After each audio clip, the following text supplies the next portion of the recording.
quite significant. After slow Tai Chi, after fast Tai Chi, it didn't go up and perhaps it even went down. So, okay, so you're using up energy. One more thing, okay, we want to measure energy as the flow of electrons in the body, the flow of electricity in the body. Okay, so here we measure the flow of electricity from 28 different acupuncture points to deep in the tissue to an round electrode, up somewhere higher in the body. And here are the 28 different meridians measured this way. So this is like the left side, the lung, large intestine, the heart, and diaphragm, and so forth. Okay, on this side and right side. In gray, okay, are the bars representing changes in the flow of electricity at each of these meridians measured before and after slow Tai Chi. So before is this baseline. And you can see for all 28 meridians, the bars are pointing upwards, okay? Very significant increase after slow Tai Chi. After fast Tai Chi is the red bars. So some went up, some went down, some didn't change. So when we average out all the red ones compared to all the gray ones, after slow Tai Chi, it went up quite a bit more. So yet another measurement of this biomarker of representing electricity properties in the body.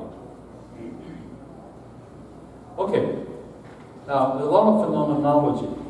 So let's look a little bit about what's going on here. Last time I taught you how to do the Tai Chi silk reeling exercises, the hand going in a circle up and down, up and down. So why is that a good thing? Okay.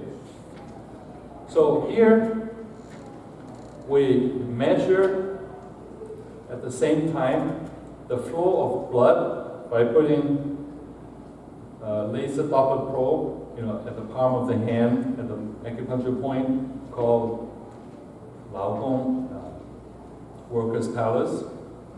And at the same time, we measure the flow of electricity deep in the tissue, not skin conductors, deep in the tissue at 7 different acupuncture points on the same hand, coming up to here, okay? So, this is one of our students, okay, hooked up, and just simply doing this, okay, and the probes are on the right hand. And then it becomes very clear, okay, when you do this exercise, 禅师 silk reeling exercise, the blood flow is increased as peaks, up, down, up, down, up, down, up, down, okay? So that overall, the blood flow goes up like 2-fold, 3-fold, a lot, okay? But it goes up and down. And by analyzing the video of this and compared to this, it's very clear that when the hand comes down, blood flow increases. And when the hand goes up, blood flow goes back to a slower rate. So higher, lower, higher, lower. You can see that very well. And the explanation is very obvious. My heart is here. So when my hand is down here, the heart is pumping with gravity. Gravity is pulling the blood down as well. But when the hand is up here, the heart is to pump against gravity. So it's slower, okay? So faster, it's with gravity, so it's like a gravitational effect. But if you just keep doing this, the blood flow on the average is a lot higher than if you just stand there and not move. Now, the electrical flow mirrors that. There are 7 different colors here. You can see it very well, but just look at this. It goes up, down, up, down, up, down, up, down. And these peaks coincide directly with these peaks, up and down, down, up. They trace each other, okay? So when the hand comes down, blood flow is increased, electrical flow is increased. When the hand goes back up, okay, then blood flow is decreased and electrical flow. So the blood flow and electrical flow are tracking each other very accurately. Except for one thing. You see, when you stop, okay, the blood flow very quickly comes back to the baseline. But here, it's like climbing stairs. It goes higher and higher and higher and higher. When you stop, it's at a higher state than here. So this is in fact what we measure. This is like before and after. This is not during. Okay? Before and after. Before is here, after is all higher. So here you can see before is here, after is here. But we see how it got there. It got there by climbing stairs to get up here. So we're very excited about that finding because in traditional Chinese medicine, there's a fundamental principle according to the Huangdi Neijing, Yellow Emperor's medical classic. And it says something like this. It says, 血为气之母. Blood is the mother of qi. Interesting. You know, it didn't say blood is the brother of qi, it's the mother of qi. It didn't say sister of qi, not even the father of qi, it's the mother of qi. Well, so perhaps blood is the mother, and the mother can bring the child up to adulthood. And then the child is like up there, then the mother can let go, and the child is already there. Okay? I know most of you Chinese mothers never let go, right? That's what they call a helicopter mom and all that. Okay, but the child has grown up. Okay, from here to here. So we're not proving that, but this is consistent with the idea that blood is the mother of qi. And to show that the blood going up and down is a gravitational effect, we simply put a subject lying on the table like this, exercise table, and you see her hand is just like this, and she's relaxing. She's not doing any exercise. This other student is doing exercise. He is rocking her up and down, up and down. She is not doing anything, okay? And when you rock up and down, the hand position relative to the heart is higher, lower, higher, and lower. And you see the blood flow, okay, is up, down, up, down, up, down, up, down, up, down. Then we told him to rock faster, okay, faster, faster, okay, so it's completely predictable. And look at the electrical flow, okay, up, down, up, down, up, down, up, down, and then when you rock her faster, it's completely predictable. So yes, we now understand very well that the flow of blood is related to the position of the body with the heart, the position of the body that's measured, and the electrical flow goes along with it.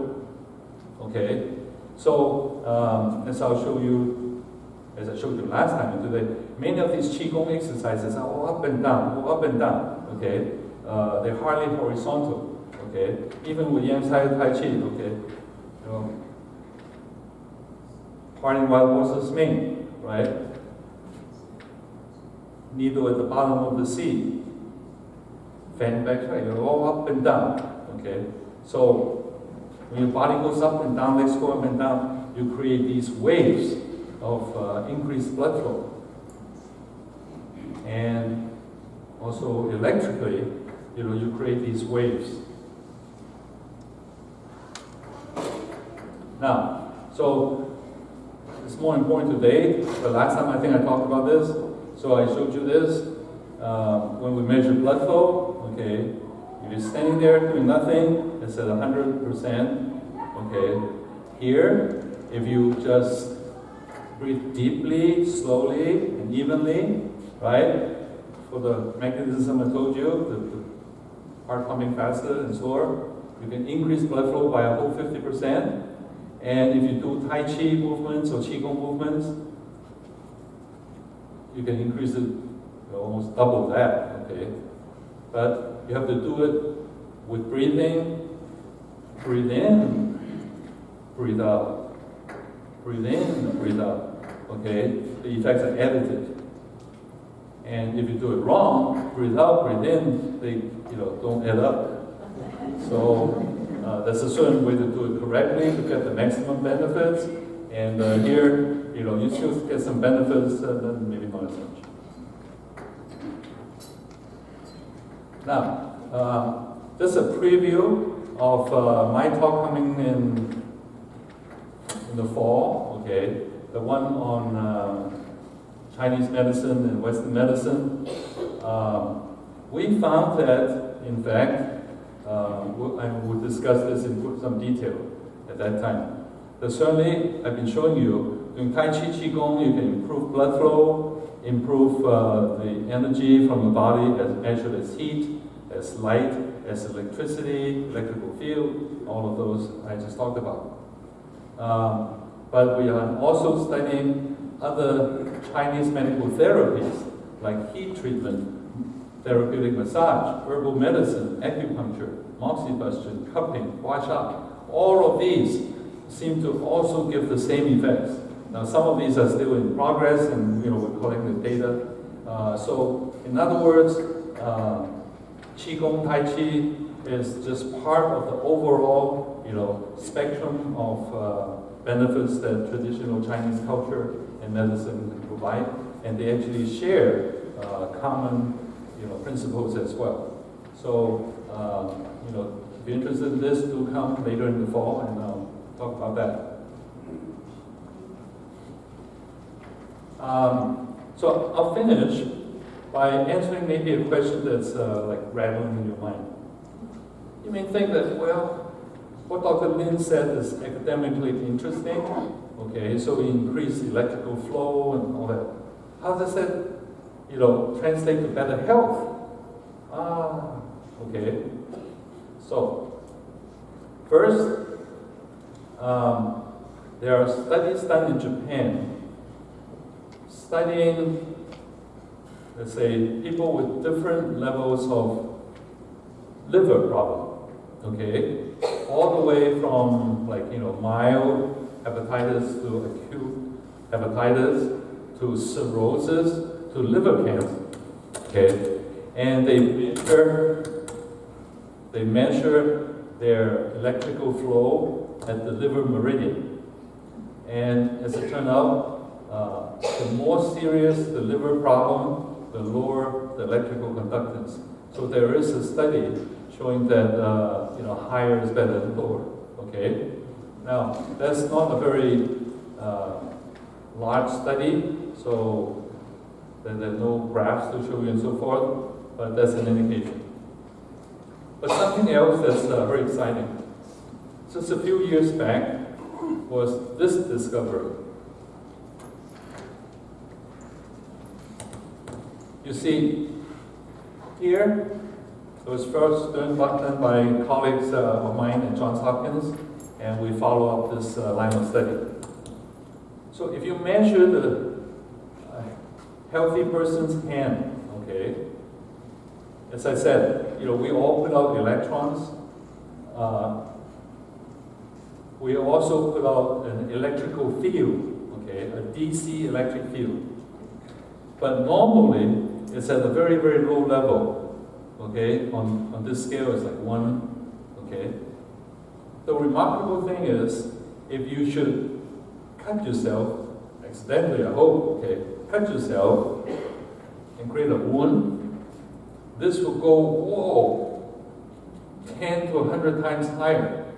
So the body responds to wounding and wound healing by elevating its DC electric field. So now that's a new theory that the increase in DC electric field around the wound is a natural signal for the body to go through the whole the white blood cells going there and killing off invading bacteria, and fibroblasts going there, laying groundwork to like close the wound and pulling the wound together, and that's a very important thing. So this led to a series of experiments on what happens if you take a wound and apply a DC electric field from a battery. Would the wound, close up quicker or not? That's a very natural question. So it led to this experiment. Here's we were also repeating some of these and extending some of these. So in other words, we could put cells on a plate under the microscope, a chamber under the microscope, and the chamber, is designed so that we could put an electrical charge, on the cells, and then the camera and the video camera could take pictures. So here I want to show you a movie. Just lasts a few seconds. So first, just to tell you what to look for. So in the beginning, you see a patch of cells, on a plate. These are skin cells, epithelial cells. And then a razor blade was drawn through here and cut the trough. So this would be like a wound. So you see a clear line here without cells. The question is, what if you use a battery and put an electrical charge, electrical field on the cells at about the same range as what your hand would normally put up, after wound healing, So what you will see is that the wound actually would open up wider, or it would close up, depending on the polarity. So in other words, if you have the right polarity, you can use a battery and supply an electrical field and close up the wound quicker.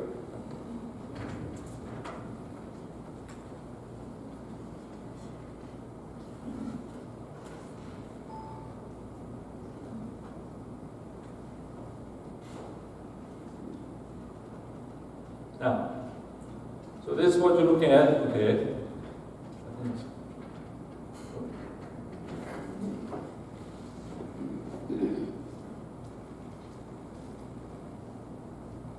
So you see the wound opening up, and then they switch polarity and the wound closed up.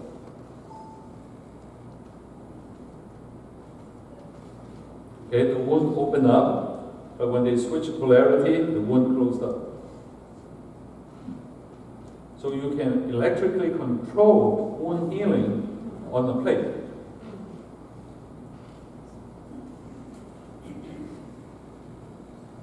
And so we study this type of response, and in other words, on a plate of cells, in this case it's not wound healing, we just look at individual cells, these are individual cells, and we apply the field with polarity like this, and we could see with one polarity that the cells would go to the right, and another polarity would go to the left, and that this is something that increases with increasing voltage. So with increasingly higher and higher voltage, we have more and more of a response like that. And also this is time dependent. As we measure in 1 hour, 2 hours, 3 hours, we see the movement increase. So we understand quite a bit more now about how electrical field would affect cells movement, cellular movement, and also involved in wound healing. Now, so you may say, yeah, well, maybe it will help you if you ever cut your hand and you do Tai Chi and Qigong, your hand will heal faster. But how often do you cut your hand? Actually, we could generalize this. See, our body is constantly repairing ourselves, particularly during sleep. So we're always regenerating, we're always, repairing. So it's not inconceivable that if you do Qigong or get acupuncture or have herbal medicine, or all the good things, or massage, all of these things, or just line a under infrared lamp or hot water bath. You can increase your blood flow, increase your electrical flow, and increase your electrical field, and that could very well be a very helpful thing to do. All right, so I'll close by giving you a preview of what's coming up next time, number 4. Science-based Kung Fu for health and self-defense. So I put this rather provocative heading here.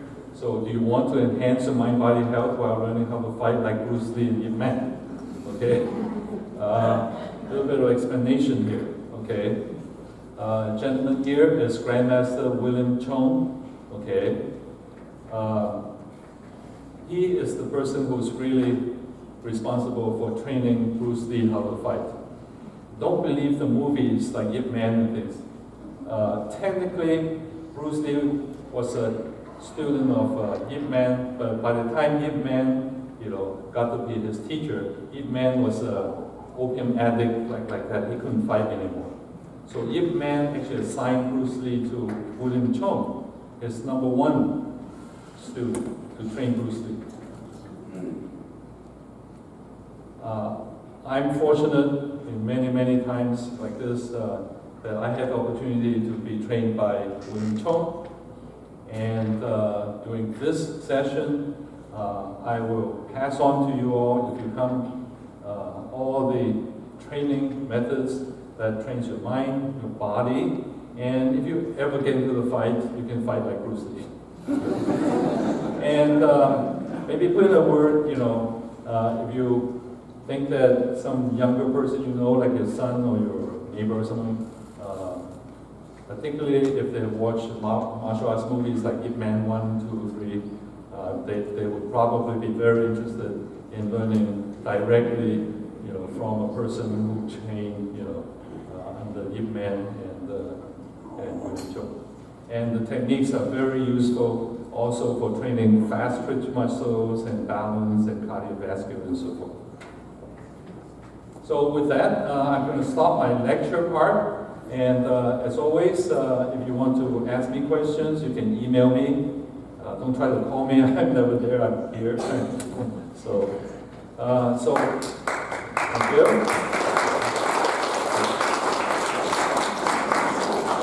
So we'll take a 10-minute break, and I ask you to please, each person take your chair and put it at the back so that we clear this place, so we could start this hands-on learning.